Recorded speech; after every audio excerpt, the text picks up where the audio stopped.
Hi, this is John Burek from PC Mag. I'm here at MSI's booth at CES. What we have here is a prototype called Project Zero X.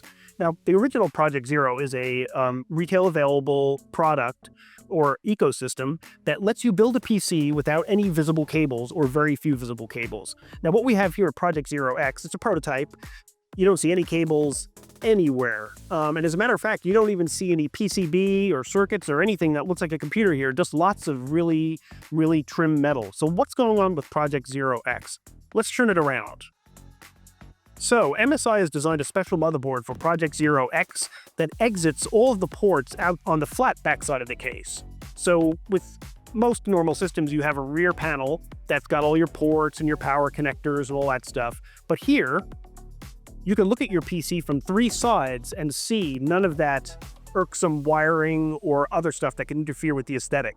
So Project Zero X is still, as I said, a prototype.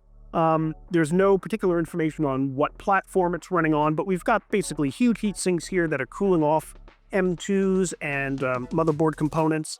We've got a MSI GPU here, which uses, admittedly, a power connector over here, so there are some cables showing, but it doesn't require a special GPU for this design. So really intriguing. We don't have any information on when or if it will even come to market, but it's one of the most stunning sort of examples of PC building that looks accessible that we've seen to date.